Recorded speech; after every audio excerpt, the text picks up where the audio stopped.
Magandang Gabi Pilipinas. Dadalhin kayo sa mga magagandang tanawin sa buong kapuluan. Ipamamalas ang natatangi at mayamang kultura at tradisyon. Ipagmamalaki ang likas sa Pilipinong mabuting kaugalian at hindi pahuhuli sa mga kwento at balitang napapanahon. Samahan ang veteranong journalist Ceasar Soriano sa iba't ibang sulok ng bansa. Dito lamang sa Magandang Gabi Pilipinas. Magandang Gabi Pilipinas. Ako po si Ceasar Soriano. Nagbibigay-pugay sa mga Pilipino sa lahat ng sulok ng mundo. Samahan ninyo ako sa isang oras na pagtalakay sa mga mahalagang issue sa ating lipunan at sa mga kwentong sumasalamin sa ating pagka-Pilipino. We have always been an optimistic and courageous nation.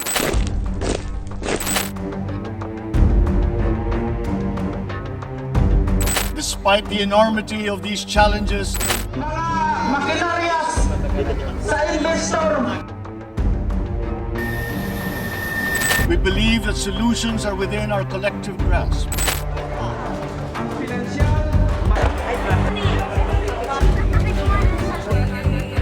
This means transcending our differences and committing to ending war.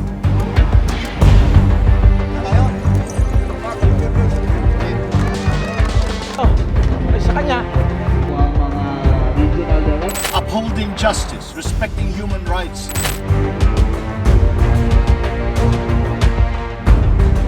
and maintaining international peace and security.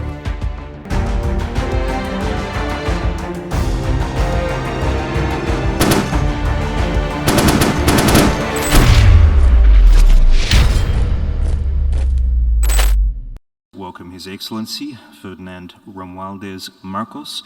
Sa pagkakaisa, umangkla ang unang solusyong inilahad ni Pangulong Ferdinand Marcos Jr. sa kanyang talumpati sa United Nations General Assembly ngayong taon. Pagtalima sa kanyang pangako noong halalan, hangad ng bagong administrasyon na tanggalin ang barikadang nagbubukod-bukod sa mga Pilipino nang sa gayoy makamit ang ganap na kapayapaan at respeto sa isa't isa.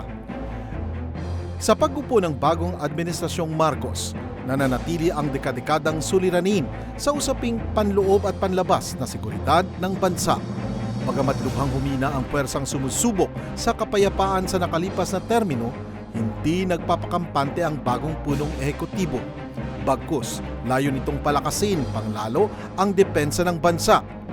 Unay sa pamamagitan ng pagpili ng pinunong magiging kalasag ng Pilipino.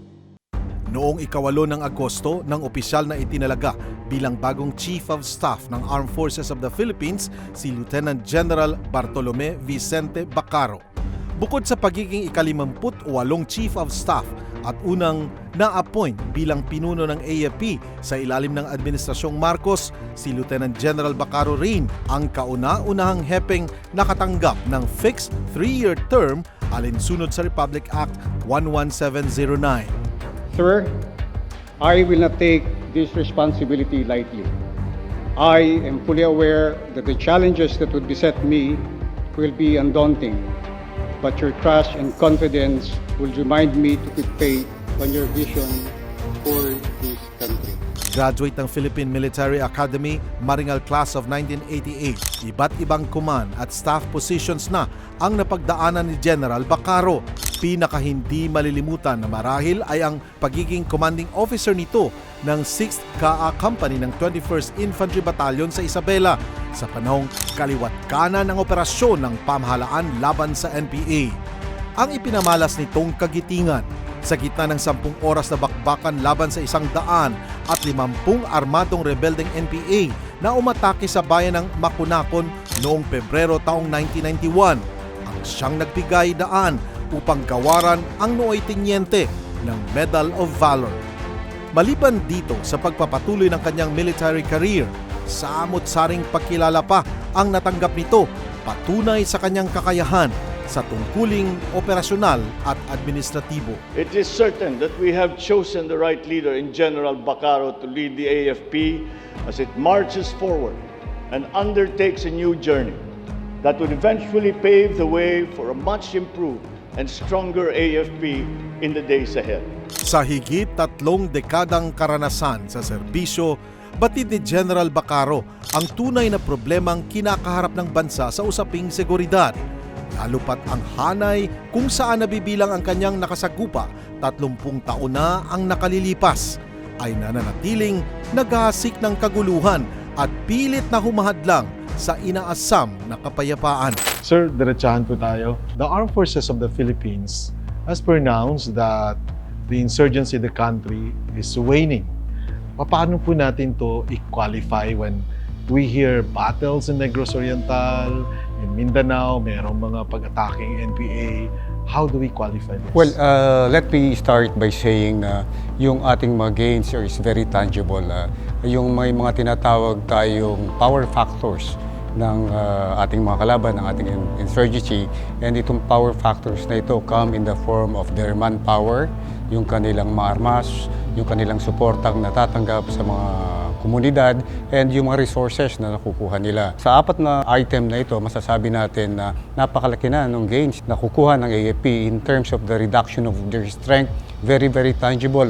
Base sa huling report na aming na-generate, they are only pegged at about 2,000 something na lang sila, 2003, kung hindi ako nagkakamali. Then even in the number of the firearms that they have, napakalaki ng nakuha nating mga armas galing sa kanila. In terms of the community support na nakukuha nila, malaking kabawasan na gain natin sa kanila as a result of the different programs that we're having right now. And in terms of yung kanilang resources, ganun din. Medyo base sa aming nababalitaan, they're having difficulty proceeding with whatever task they have because they have no or little logistics at all. Okay. Sir, klaruhin lang natin. Nung nagsimulang umupo si President Marcos, naiulat na 5 red fronts ang na-dismantle. Basically, sir, pwedeng explain natin, how do we dismantle? Namatay ba lahat ng mga NPA? Nawala na ba? Meron kasi tayong tinatawag na JLD number 3. And itong JLD number 3 ito, series of 2020, nakasad doon kung ano yung mga criteria, ano yung mga puntos na dapat ma-achieve ng sandatahang lakas ng Pilipinas bago natin ma-dismantle ang isang guerrilla front. May mga ina-identify tayong focus areas o tinatawag nating FOCARs o meron tayong mga KKER na lugar o barangays kung saan ito dati yung kanilang pinagagalawan. Ito dapat na-address natin ito, dapat na-clear natin ito. Meaning to say, we have conducted yung tinatawag natin community support programs wherein naipaliwanag natin, nakita natin kung ano yung issue sa isang barangay, then ito, tutuunan ito ng mga local as well as national government agencies, i-address yung mga concerns nila.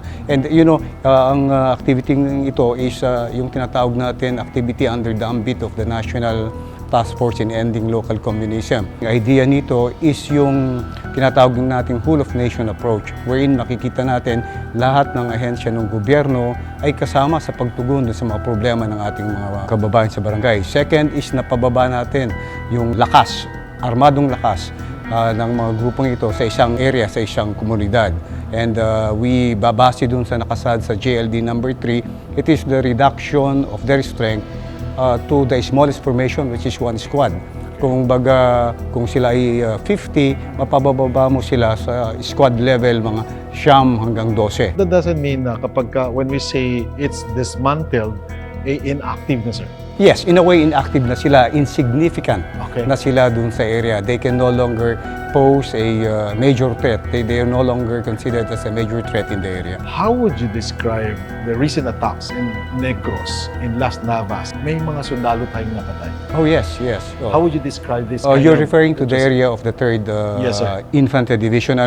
May effort tayo. We have identified a big group in the area. When I say big group, meaning say nag-consolidate coming from different areas. And what happened is ito natugunan, na-monitor ng ating mga kasundaluhan, base na rin sa information na binibigay Galit ating ba mga kayo, sir, kababayan. na may napatay na sundalo natin? Oh, well, in a way, yes, but you know, it's part of the job. I am not saying that baliwala yung buhay na nawala and at the same time, yung mga wounded natin, very, very valuable yung mga yun. But I think it's part of the job, it's part of the oath that we have taken that we will continue to defend the people, the community, whatever it takes. But gaya na banggit ko, yung mga casualties natin na yan, 2 namatay at 6 na wounded, you know, this is part of a series of encounter. What happened, I think yung casualties natin were taken during the fourth encounter. So habulan yan, habulan. There were series of encounters in a span of about only 4 days, 5 encounters. And I'm happy to report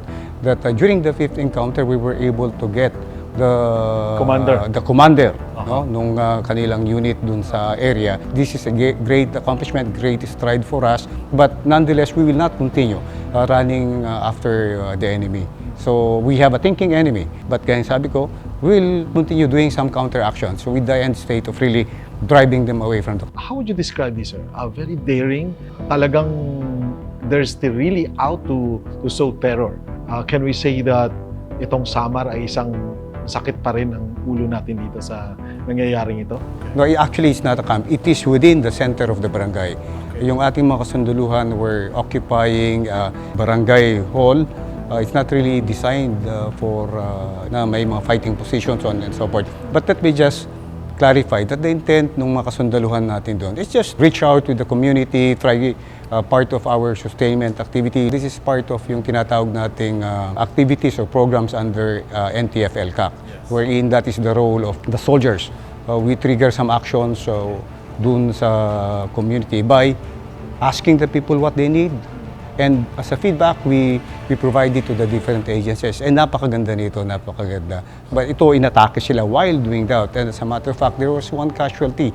So on the part of those who attacked, they did not give any regard to the safety of the people who are in the area. So, nandun sa community yung ating mga kasunduluhan, and then they attack the community. Ano ba ang katotohanan sa likod ng mga balita? The Chamsons were targeted in Samar ay napatay doon sa gun battle doon sa habulan ng sa dagat. Yes. Let me state by saying that there were reports that the Chamson couple were there in the area. So so the members of the Armed Forces of the Philippines, particularly 8th Infantry Division, came up with a plan to run after the Chamson couple. So there were reports that they were here, sinusundan. There were reports that they had a meeting, sinusundan. Until such time that there were reports na sila ay sumakay kasama sa isang bangka. So, but these are intelligence reports. As to the validation that they were included in those na namatay because of the skirmishers dun sa karagatan, well, that is being validated right now. We have solicited the services of the SOCO of the Philippine National Police because there were parts or human parts nakuha doon sa area, and we will try to validate through DNA. Very intensified yung campaign ng Army to really end the conflict. Yes, and we can attribute all of those to the dedication of the soldiers of the 8th Infantry Division sa area. Makikita naman natin, can be gleaned from the activities that they have been doing, the operational activities that they've been doing that sustain yung kanilang operations, no let up, to ensure that we put an end to the menace of the insurgents in that area. In the national level, sir, may we know sino-sino itong mga top NPA commanders pa na natitira na hanggang ngayon ay hinahabol at gusto nyo talaga neutralize? Can we name 5 na talagang nasa list ng AFP? Sa list ng AFP, of course, there are other, sa Central Committee, we still have 2, but they are outside of the country right now. Based on the reports that I've received, 2 na lang sa Central Committee. Okay. But now we are looking... They are? Si Joma Sison and Elizabeth Principe. So nasa labas sila ngayon. But at the different regional areas, of course, there are some secretaries. So, mga ilan to, sir? We have only a few na eh. When I say neutralize, we would like to include yung mapabalik natin sila sa isang matahimik na pamamaraan. So there are a couple that we are targeting right now. Nag-declare po ng insurgency-free na ang Davao region. I believe that the AFP is now in the programs for the sustainment. Why do we have to sustain the programs of the AFP? Ano ba talaga ang dapat na kailangan malaman natin dyan? As to bakit kailangan ng sustainment effort, a single day na hindi natin babalikan, hindi natin, continue interacting with the people in the different areas, in the barangays especially, pwedeng magbago ang situation. And yung sustainment naman will not just be from the military perspective. Other agencies should continue to provide the delivery of the services na kailangan ng ating mga kababayan. This is just to show the people in these communities na indeed there is a working government. What is the most challenging concern, sir, in your sustainment effort? This is what's happening right now. Pero tayong tinatawag na RCSP, yung retooled CSP or Community Support Program. What's happening right now is the barangays are being empowered. Empowered in the sense that, the local government agency, some national agencies go to the barangay and come up with a dialogue with the people in the barangay.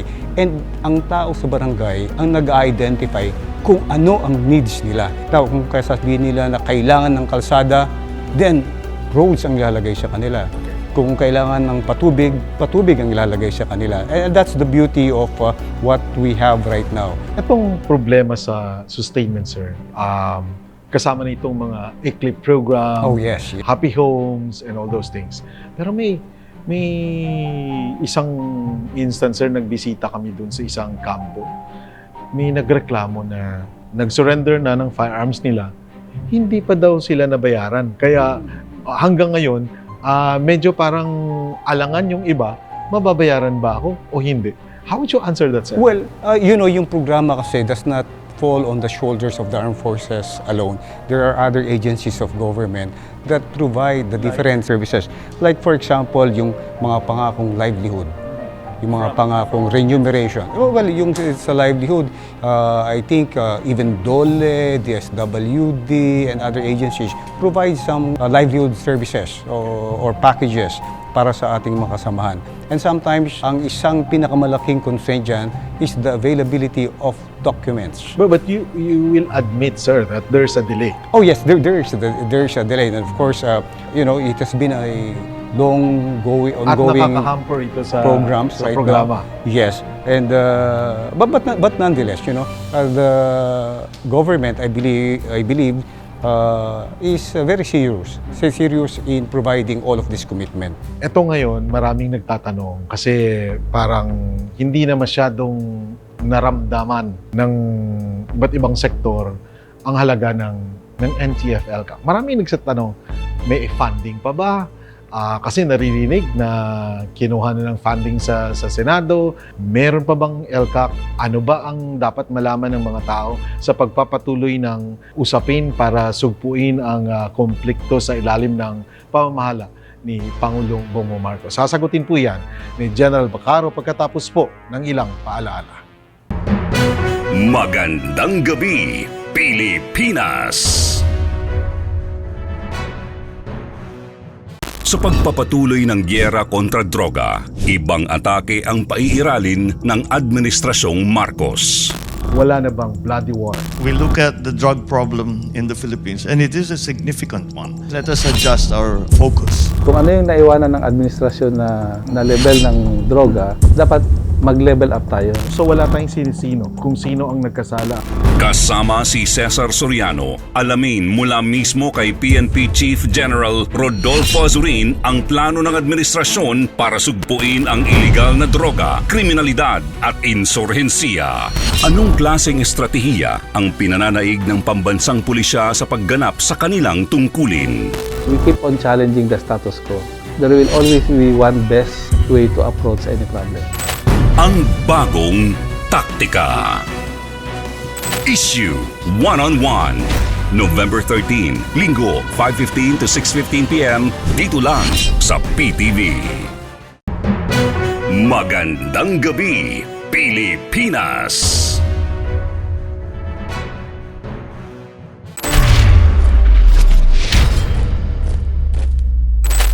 Isa sa pinagtuunan ng pansin ng nakaraang administrasyon ay ang pagsugpo sa insurensiya at terorismo sa bansa. Matatandaan sa termino ni dating Pangulong Duterte, nilagdaan ang Executive Order No. 70, hudyat ng pagkakatatag ng National Task Force to End Local Communist Armed Conflict o NTF-ELCAC. Sa pagsasabuhay ng whole-of-nation approach, nagsanib puwersa ang iba't ibang ahensya ng gobyerno para tuldukan ang karasang pakana ng mga rebelding New People's Army at ilayo ang mga biktimang komunidad mula sa makakaliwang impluwensya. mula sa pagkakalusaw ng guerrilla units, pagkakadeklarang insurgency-free ng daan-daang barangay, hanggang sa mas ibayong pagpapaabot ng serbisyong panggobyerno. Lahat ng ito'y nagpatunay sa itinuturing na legasiya ng nagdaang administrasyon sa tulong ng sandatahang lakas ng Pilipinas. In the last 6 months, the enemy's capabilities have been significantly reduced as 16 guerrilla fronts of the CPP-NPA had been dismantled, the highest rate in AFP history. Internal security operations have resulted in over 1,390 communist and local terrorist personalities accounted for. Of these, 29 were high-value individuals or top leaders of these groups. At sa pagpapalit ng administrasyon sa ilalim ni Pangulong Marcos, naging tanong ng karamihan, maipagpapatuloy ba ang nasimulang hakbang patungo sa kapayapaan? Kung pagbabasehan ang 5-point peace, reconciliation at unity agenda ni Pangulong Marcos, kabilang dito ang pagtapos sa local communist armed conflict sa pamamagitan ng pagpapalawak ng programa para sa usaping pangkapayapaan. Kumpiyansang tugon din ng mga nangangasiwa sa sektor ng pangseguridad ng gobyerno, hindi titigil ang kasalukuyang administrasyon sa pagtapos sa dekadekadang problema ng bansa sa insurensiya. Katunayan, sa first 100 days ni Pangulong Marcos, 5 guerrilla units na agad ang nadismantle ng AFP, habang higit 300 miyembro naman ng NPA ang na-neutralize. Kaugnay nito, isa rin sa nais isulong ng Pangulo ay ang pagpapalakas ng local peace talks. Ito ay matapos makita ng punong ehekutibo na nagagampanan pa rin ng local peace councils ang kanilang tungkulin. Samantala, sa huling pagbasa sa mababang kapulungan, 10 bilyong piso ang budget na nakalaan sa NTF-ELCAC sa susunod na taon. Malaking porsyento ng pondong ito ang gagamitin para tugunan ang pangangailangan ng mga pamayanang biktima ng rebelde. Sa panig ng sandatahang lakas, kritikal ang programang ito para hindi na muling manumbalik pa ang humihinang puwersa ng komunistang grupo. Once and for all, General, gustong malaman ng sambayan ng Pilipino. Tuloy pa ba ang NTF-ELCAC? Ano-anong kailangang asahan ng maraming sektor? Dahil maraming naniniwala na isa ito sa pwedeng tumugon sa problema natin. Well, makikita natin during the past na yung activities undertaken under the umbrella of the National Task Force ELCAC has been very, very successful. And we will note that this is the one being attacked by some of the legal organizations. They are questioning the effectivity as well as the efficiency of the said program. Dito sila nasasaktan. Actually, dati ang program nga 20 million per barangay. Pag yung 20 million sa barangay naramdaman ng tao, they now feel that there is a government working. So, what else will you do? Support the government that can provide you with all of this benefit. And I'm happy to state that itutuloy pa rin natin yung programang ELCAC. Natutuloy pero nakuha na ng pondo. Yung funds naman kasi, yun yung tinitira ng iba eh. I mean, when I say tinitira, yun yung being challenged and questioned by some legal organizations. And sometimes they even, in a way, attribute that the funds is being held by the Armed Forces of the Philippines. Let me correct that. The funds go directly to the local government units. The fund, diretso itong pumupunta sa provincial government, and it is the provincial government that implements. So anong role ng AFP? Ang role ng AFP rito is just to catalyze, identify, and clear those areas na kailangan lagakan o bagsakan ng mga programang papakinabangan ng ating mga kababayan. President BBM calls for unity, and it seems that the government is leading to talking to the local people, may mga local peace talks in the regions. Do you think that this is feasible? It's better than talking to Joe Masison? Well, the Armed Forces of the Philippines had been advocating for local peace talks. Mas maganda kasi yung local peace talks for those who would like to return to the folds of the law. Maramdaman mo kung ano yung talagang kailangan nila. They're the ones who are feeling the brunt of, and the difficulties as well of fighting in the mountains. So mas magandang sila ang kausap because yung kanilang mga daing are the real needs ng kanilang grupo rather than talking with somebody who's living very, very comfortably in another country. Sometimes they don't have, their boots are no longer in the ground. They do not feel the needs and the sentiments of the people na nasa ground. So we are advocating local peace talks, and sometimes it's better that the local chief executives lead itong negotiations with yung mga kapatid natin. Because they know better. Yes, because they know better, and they are the ones who can provide all of the needs, and so supportahan na lang na ating national government. I think that is the beauty of having a local peace talk. General, there seems to be a little problem in the local level when we say government is offering amnesty to those who have warrant of arrests ng mga NPA and insurgent. Families of the victims are calling for justice dahil yung mga pumatay at gumahasa na may warrant of arrest ay mabibigyan ng amnesty. What's your take on this? Well, that's the reality on the ground. Right now, we should also take into consideration that there's a law. Second, there have been victims. I'm referring to the families of the victims of itong mga kasama natin na nasa baba. So right now, I think not to preempt the study being made right now with regards to our concern, kung talagang pursuit of us attaining peace, the granting of amnesty, total amnesty. When you say total amnesty, that would include pati may mga existing criminal cases filed against them kung makakasama. So right now it would be so hindi pa confirm yun? It would be I might preempt the would-be result of that study. Sir, as we go for talks with the local insurgents, daming gastusin yan, expenditures, and here comes the AFP asking for a bigger budget. Meron ba kayong malaking allocations for your CMO and other activities that would lead to reaching out to these people? Yeah, right now kasi we have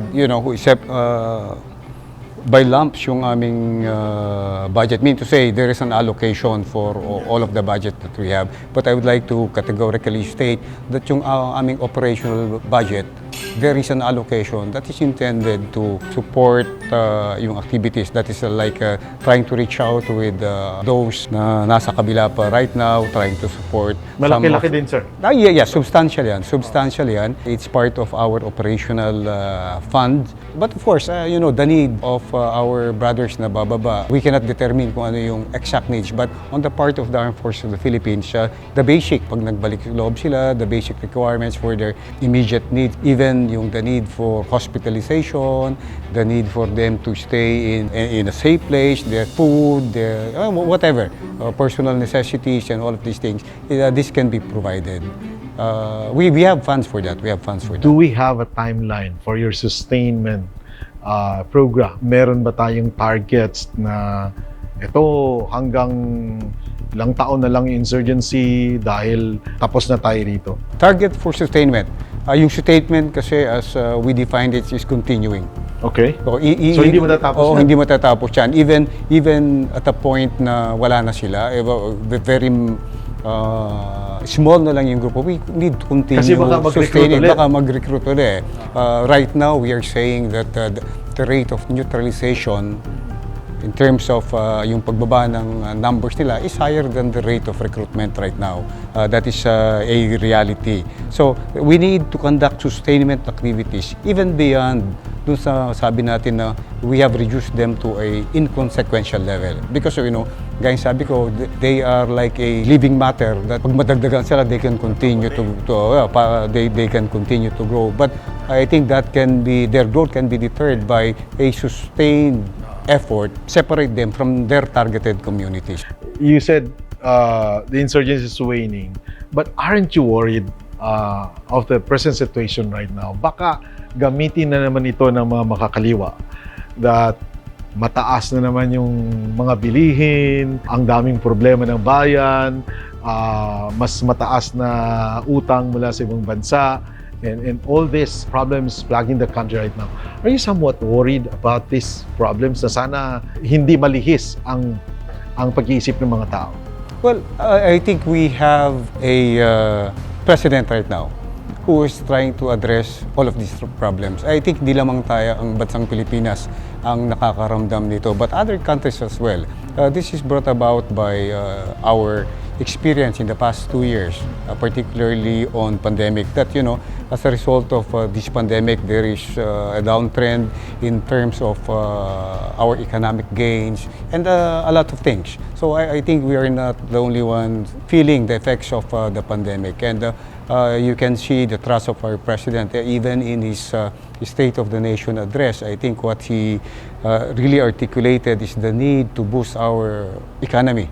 And I think the people will understand that because of our experience in the past 2 years, that resulted to the loss of jobs, the loss of employment, and the loss of investment. These are the second and third order effects ng pandemic. And makikita naman natin, there is that, you know, genuine desire on the part of the president to really step up uli yung ating economy, and this would be, you know, going back to the call of the President for unity. Sabi nga nila that it is only through having a unified Filipino people can we continue to progress economically as well as progress in terms of development. Having said that,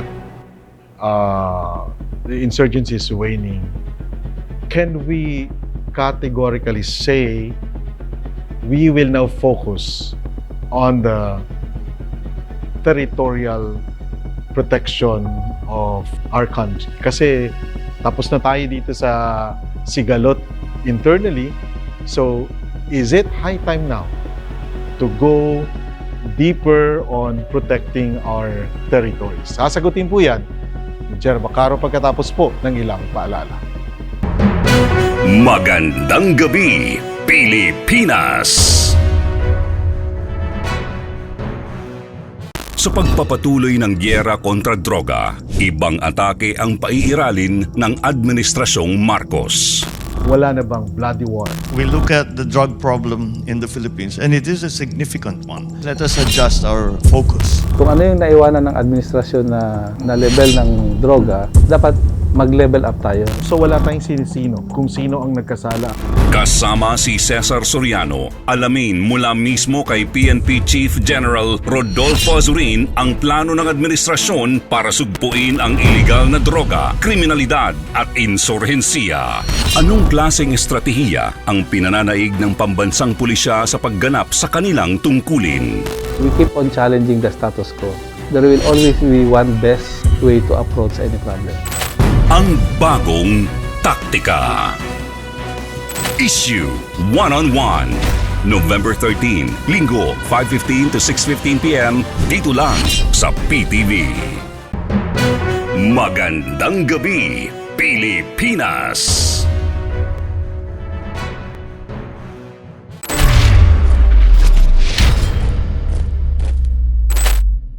Habang malapit nang matuldukan ang internal security threats ng bansa, hindi rin ipinagsasawalang bahala ng pamahalaan ang pagpapalakas ng kakayahan ng AFP sa pagtugon sa panlabas na hamong pangseguridad. Lalo pang naging aktibo ang sandatang lakas sa pakikipag-ugnayan sa international counterparts nito. 3 buwan mula nang maupo si Pangulong Marcos, lumahok ang AFP sa 25 bilateral engagements at 3 multilateral activities kasama ang malalaking bansa gaya ng Estados Unidos, Australia at Canada. Inaasang magpapatuloy pa ang mga ito dahil halimbawa na lang ng nabanggit ni General Bacaro, magkakaroon ng 496 defense and security engagements ang Pilipinas at ang Estados Unidos para sa susunod na taon. Kasama na rito ang balikatan exercises. Sa external defense naman ng bansa, sa unang 100 araw ni President Marcos, nakapag-conduct ang AFP ng 77 maritime at 44 air patrols. Gamit ang maritime at air domain awareness platforms, nagresulta ito sa pagkakatukoy sa higit 32,000 vessels na dumaraan sa karagatang sakop ng ating teritoryo. Kaya naman napakahalagang mabigyang pansin ang modernisasyon ng sandatahang lakas para mas masigurong nababantayan ang mga hangganan ng bansa. Kaugnay nito sa pagpapatuloy ng AFP Modernization Program, Nasa 50 proyekto na ang nakumpleto sa Horizons 1 at 2, habang higit 80 proyekto ang pinoproseso pa. Kumpiyansa rin ang AFP na suportado ng Pangulo ang pagpapatuloy ng modernization program, lalo pat nasa Horizon 3 na ito. Sir, patapos na ang problema sa insurensiya. Tayo ba ay magko-concentrate na sa problema ng pag-protect sa teritoryo natin like West Philippine Sea? Right now, kahit hindi pa natatapos yung ating problema sa insurgency, there are already efforts, there are ongoing efforts way back pa that would enable us to look outward. I mean to say, come up with addressing our external problem.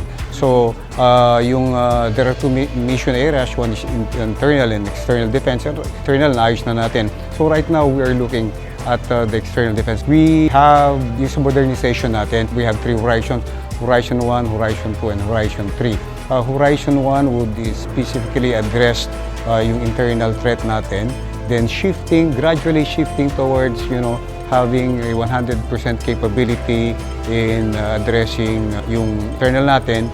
Then growing towards the attainment of credible deterrence as we go to Horizon 3. Meron tayong strategy dyan. And yung strategy natin dyan is by us being able to detect the enemy, identify who the enemy is, interdict the enemy, and neutralize the enemy. So we are on, yung horizon natin naka-define dun naka-anchor dun sa strategy natin yan.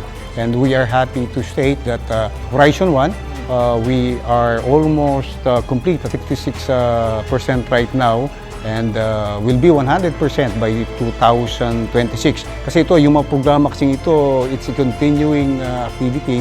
Then sa Horizon 2, we are at about 15%. And by 2027, we'll be at 55%. At present, sir, meron tayong exercises ng US and Philippine Navy. Sa gitna ito ng conflict ng West Philippine Sea, what is the wider picture of this? Well, let me state that yung mga exercise natin does not only involve the United States. Okay. We have bilateral agreements, we have multilateral agreements also with other countries. We are talking about Japan, Indonesia, Australia, the US, and so forth. A lot of countries, But including China and Russia. Oh yes, we do have.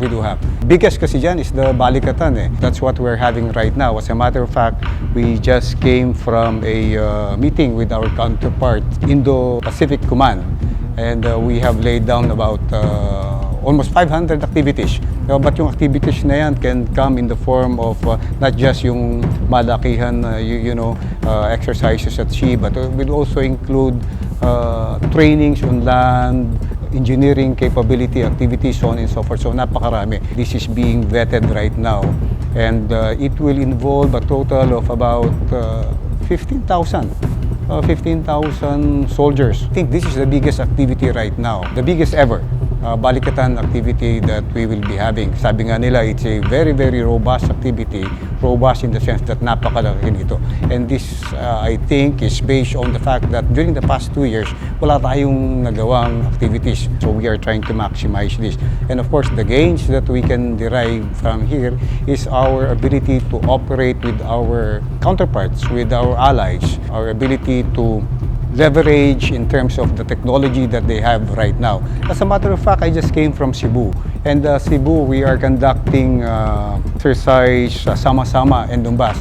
Yung Sama-Sama and Lumbas are 2 distinct bilateral activities. The one is with the US and the other one is with Australia. So this time, what we did was combine those 2 activities, and we are having it in the area of Cebu right now. This is a Navy activity that is also participated by navies of other countries. We have navies from Japan, Canada, the Brunei Royal Navy, and then a lot more. And ito nga, the intent here is to really be able to perform together when the need arises. When the need arises, yes. Conflict with China? No, not with China, with any. But the purpose there is to maintain a region. There is collaboration with everybody. A region. I'm referring to the Indo-Pacific region. That region that we know we all perform based on a rule-based obligation. In the last few weeks, sir, nagka-problema tayo sa Ayungin Shoal.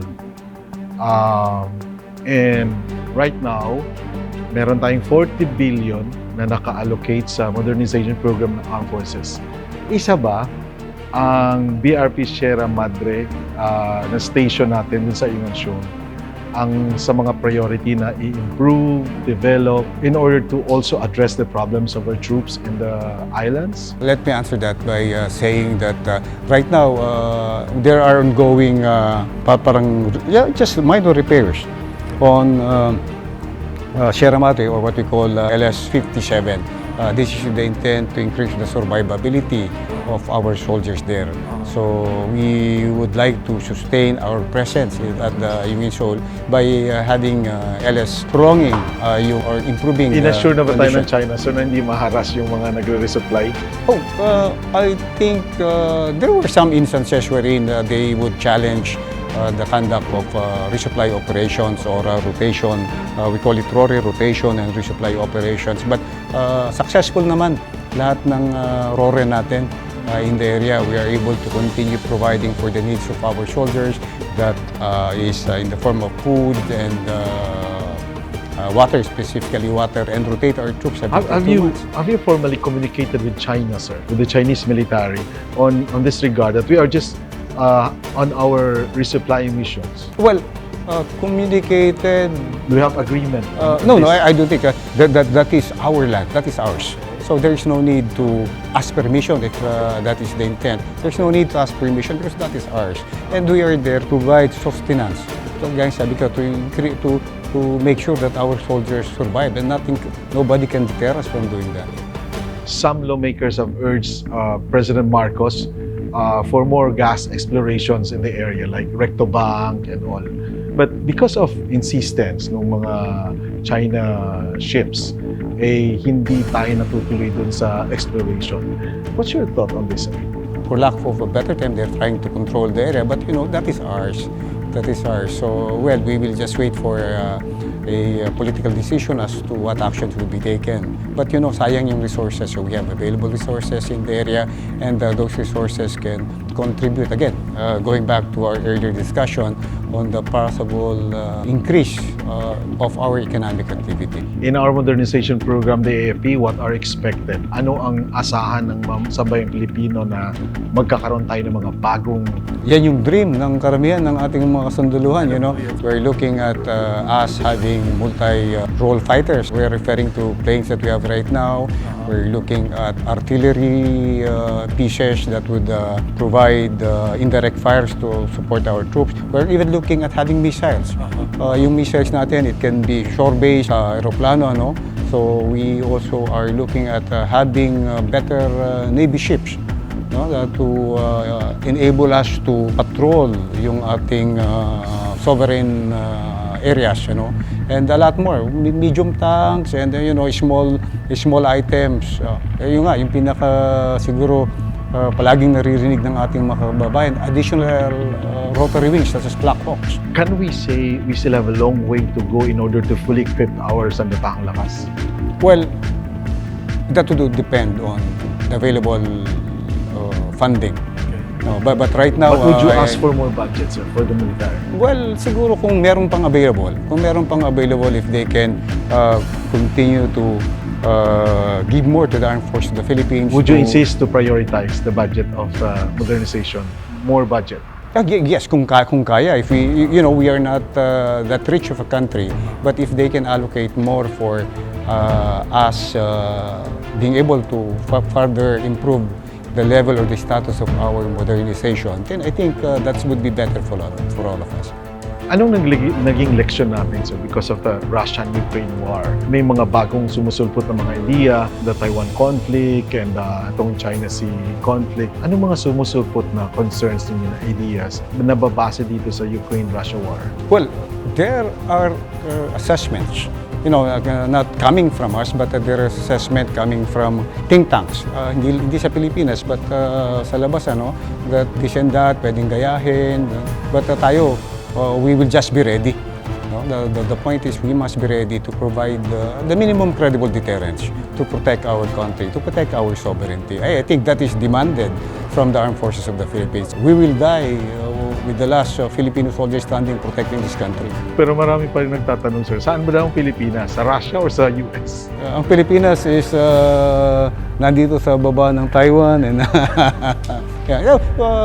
we are an independent sovereign country. And it is mandated that the Armed Forces of the Philippines, together with other law enforcement agencies, collaborate and ensure that we can protect the Philippine people. But why are we backing down on our purchase of equipment sa Russia? We are not backing down, we are backing down, but there are conditions happening beyond us, the current political dynamics in their region that would, in a way, hindi may push through yung pag-purchase. One of that is the banking system. There's no means to transfer funds and so on and so forth. I think we are all aware of that. And right now, the Department of Defense is taking action right now. We're looking at probable contact termination. There is a review committee that has been established to look at it and maybe come up with a solution or a recommendation as to what course of action is to be taken next. Napakaraming programa ng gobyerno natin ngayon towards reconciliation, peace. Your direction is anchored on the direction of the President. What are you seeing in the President's direction? How would you describe his direction towards the total peace that we are all dreaming of?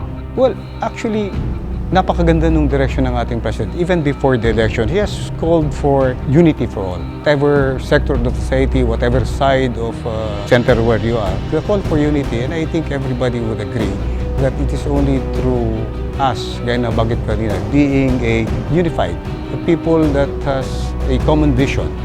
Ang napakaganda kasi if we have a people that has a common vision, doon tayo mag-gravitate lahat. And you can only do that if there is unity. So the Armed Forces of the Philippines will be one of that sector that would push and even call for everybody to start looking at ourselves. Let us try to be part of that great undertaking of our current President na we all move forward being united, one Filipino people. And ayun na nga, that is externally looking from the perspective of the Armed Forces of the Philippines. If you remember, during my assumption as the Chief of Staff, I have rallied also our soldiers as a memory peg so that it can be easily remembered. Because yung mga sundalo natin, alam na nila na the President is always calling for unity. So my trust looking internally is also pegged in the word unity. Which states that U is for unparalleled professionalism. The Armed Forces of the Philippines has reached a certain level na ang taas-taas na ng tingin ng mga kababayan. As a matter of fact, during the last survey, in terms of the trust and acceptance rating, hindi kami bumaba sa number 1 and number 2. So this is a manifestation that we are doing well. This is a manifestation that the Filipino people has to recognize our contribution in the society. Napakaganda. So that's unparalleled. That's the first letter. Then the second letter is the letter N, which is the noble utilization of our resources. Well, I think it is only through us being able to manage the available resources given to us, such as personnel, our logistics resources, our financial resource, and the time given to us to accomplish our mission. I included time as an intangible part of the resources given to us by the government. Time is very, very critical. So I think we should manage all of those resources. Kaya nga, there's a need for a noble utilization of the resources that we have. Letter I is improving yung aming capability development. The letter T is the tenacious sustainment of our gains. May gains na kami, bakit pa natin papakawalan ito? So the only way to move is to move forward and continue addressing the challenges that we have. Di namin yung, we will dilly-dally. If I am asked nga, kailan nyo tatapusin yan? Personally, sabi, on hindsight, sabi ko, ang sagot dyan is yesterday. That is just to emphasize the urgency and the need to be able to put an end dito sa challenges na ito, sa problems na ito. And of course, the last letter is the letter Y in the word unity, that we continue to yearn for excellence. So, I think if that would be the direction of the Armed Forces of the Philippines, and hindi kami magkukulang at hindi kami magkakamali. Yung letter Y nga, yearning for excellence, I am reminded of a personal mantra which I have been abided. I have been abiding since I was a battalion commander, brigade commander, division, and then area commander until now as the Chief of Staff. my personal mantra is doing common things uncommonly well. So we just continue doing our job. Then I think if we just give the extra mile, the extra effort, the extra step to do our job, then we will be all successful. We will be able to attain yung vision and contribute to, a peaceful Philippines. General Bacaro, you were a Medal of Valor awardee, and you are the first Chief of Staff of the Armed Forces of the Philippines who will serve for a fixed 3 years. How challenging is this? Are you thinking of the 3 years could be a very long time for you to respond to the needs of the time for the AFP? Or any plans for the next 2 years? Well, it really is a challenge. 3 years could be a challenge for anybody, not only for me. 3 years to sit as the Chief of Staff will be a challenge. But I do not consider it, I do not see it as parang mahaba ang panahon.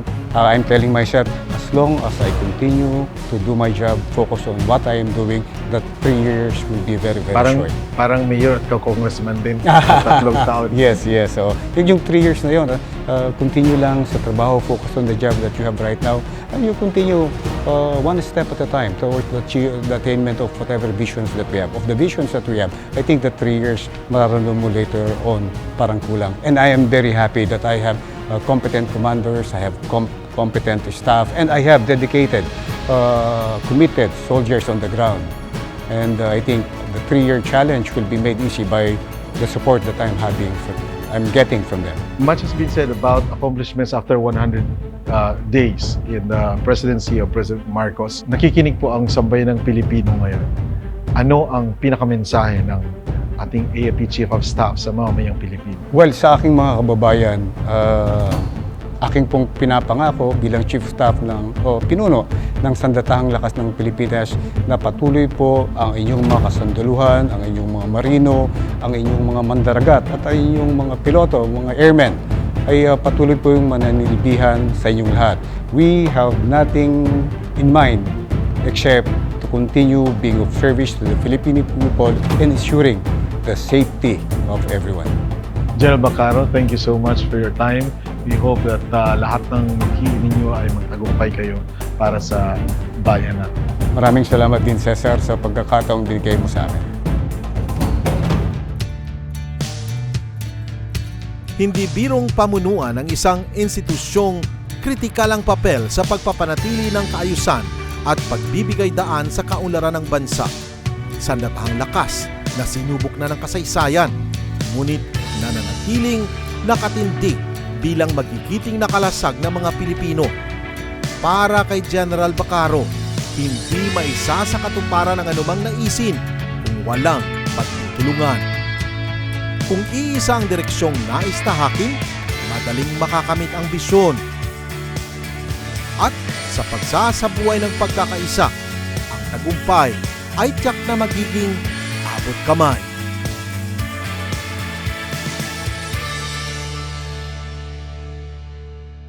Hanggang sa muli, maraming salamat. Ako po si Ceasar Soriano at ito ang Magandang Gabi Pilipinas.